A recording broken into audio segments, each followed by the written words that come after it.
Bienvenue sur la commune de La Balme-les-Grottes.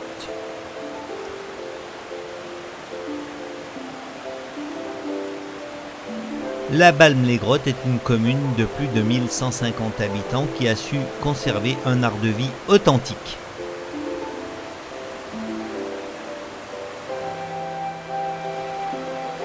Le village a un passé très ancien, comme en témoigne son nom issu du mot celte « baume », qui signifie « caverne ».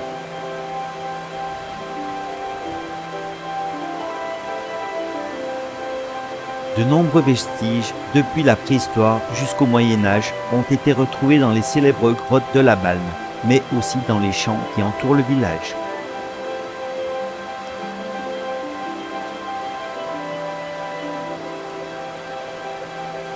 Mais les traces les plus évidentes sont celles laissées par l'architecture à partir du XVIIIe siècle.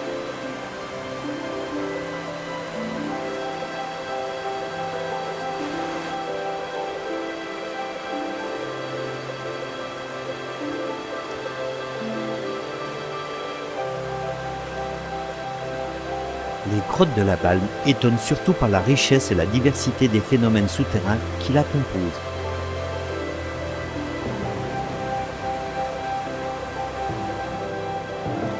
L'entrée de la grotte est monumentale, un porche de 35 mètres de haut et 28 mètres de large. Sur le côté se trouve un édifice composé de deux chapelles superposées datant du 9e et du 14e siècle, dédiées l'une à la Vierge Marie et l'autre à Saint Jean-Baptiste. Le clocheton arrive presque jusqu'à la voûte. À leurs pieds coule un ruisseau qui est le déversoir du lac situé au fond de la grotte.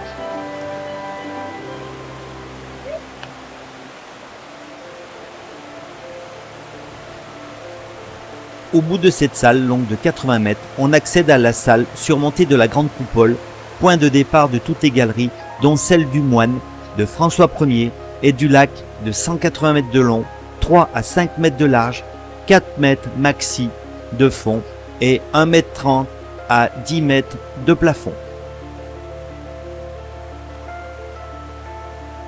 La première exploration connue du lac date du XVe siècle, mais à l'heure actuelle, le mystère de l'origine de l'eau demeure entier.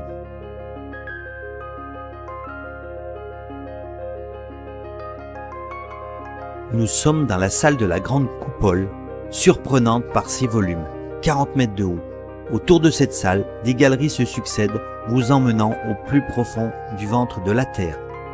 Avec leurs porches monumentales creusées dans les falaises de calcaire, les grottes de la Balme ont toujours fait partie de la vie du village et de ses habitants. D'abord refuge contre le froid pour les hommes préhistoriques, les Magdaléniens, cachette pour les contrebandiers, isérois, mandrins, lieu de pèlerinage pour François Ier et salle de bal pour les villageois. Elles sont depuis 1807 visitées par les touristes curieux de découvrir ce monde souterrain.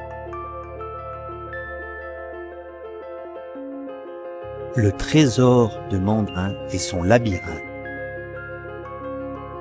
Célèbre contrebandier du XVIIIe siècle, la légende dit que Mandrin, le Robin des Bois de l'époque, serait venu se cacher dans les grottes de la Balme pour échapper à la maréchaussée. Jugé le 24 mai 1755 à Valence, puis exécuté le 26 mai, il entre dans la légende à tout juste 30 ans.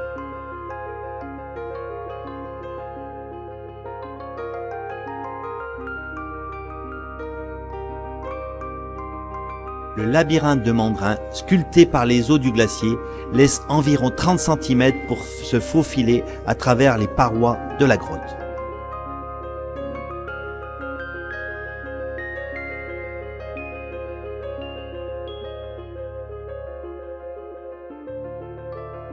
Ce passage est vivement déconseillé aux personnes de forte corpulence.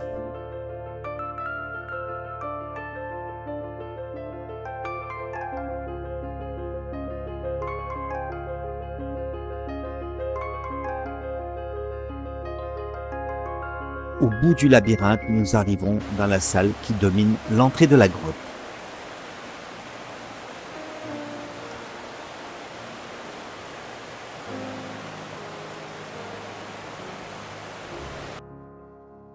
Ici se trouve le trésor de Mandrin.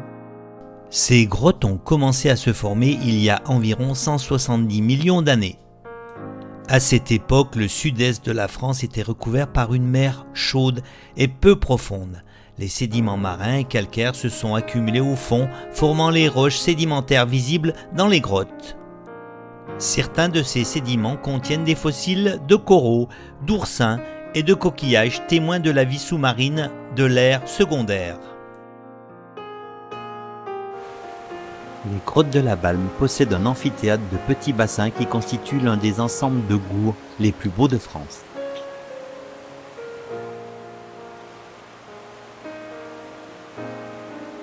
Les gourds ou petits bassins, merveilles de la géologie.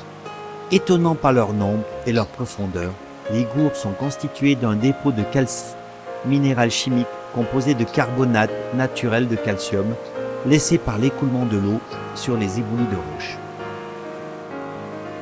Il y a environ 130 000 ans, pendant la fin de l'avant-dernière glaciation, les galeries des grottes de la Balme ont commencé à se creuser. L'eau provenant de la fonte des glaciers alpins a envahi les différentes galeries, formant des passages tels que les grandes fontaines, les labyrinthes, la galerie du lac et celle des chauves-souris. La dernière glaciation, achevée il y a 15 000 ans, a finalisé le creusement du lit de la rivière entre le lac souterrain et l'entrée du site. Et aujourd'hui, la grotte est alimentée principalement par de l'eau de pluie.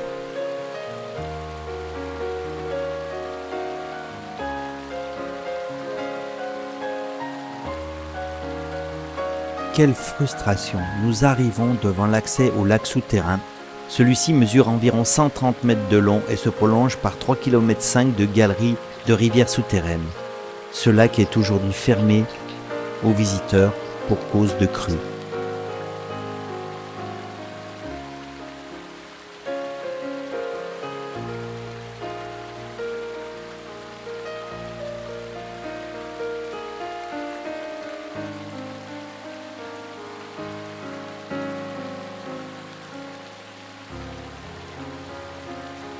Durant cette visite, je n'aurai pas le plaisir de découvrir quelques chauves-souris au passage.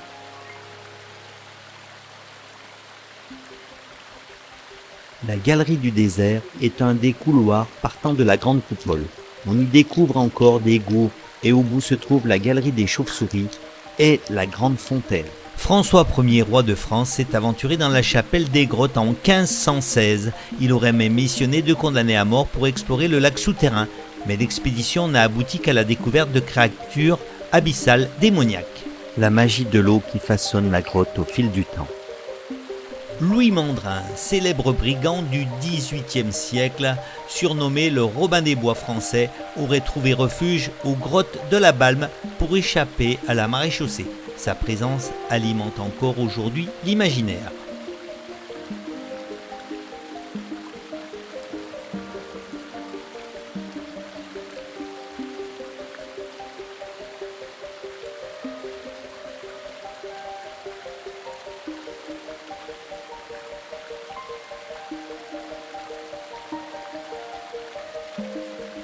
Comme des diamants, la paroi scintille de 1000 éclats.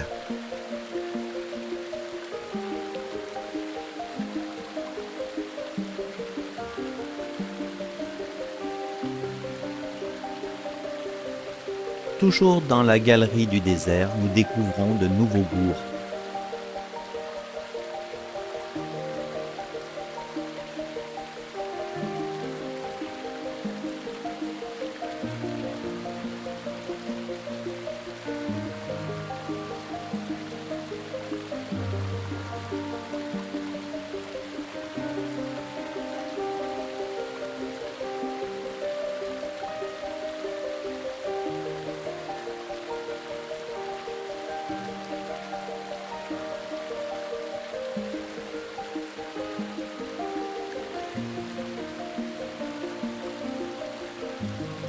La grande fontaine, elle est un bel exemple de colonne entourée de ces petits bassins. Elle est située au fond de la galerie du désert, dans la partie supérieure des grottes.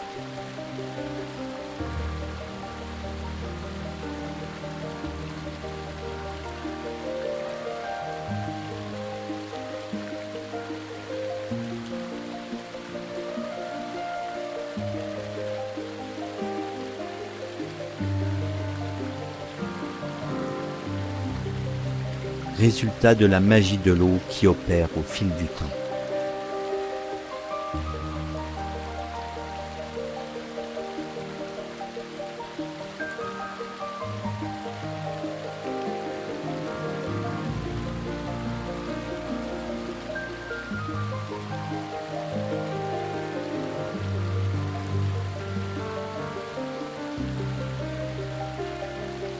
Une colonne est la rencontre d'une stalagmite et d'une stalactite.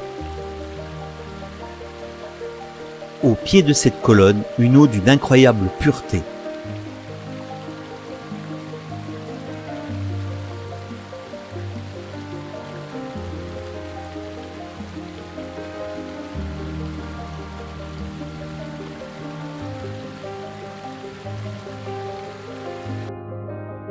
Poursuite de la visite dans le labyrinthe de François Ier. De plus en plus étroit, il faut rentrer le ventre, serrer les fesses, rentrer la tête dans les épaules et même à un certain endroit se contorsionner pour pouvoir passer.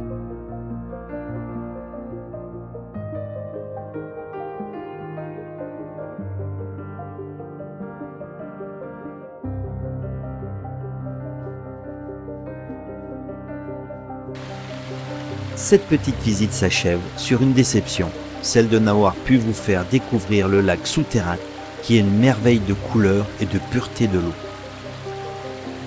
Et quant à nous, on vous dit à très vite dans une prochaine vidéo.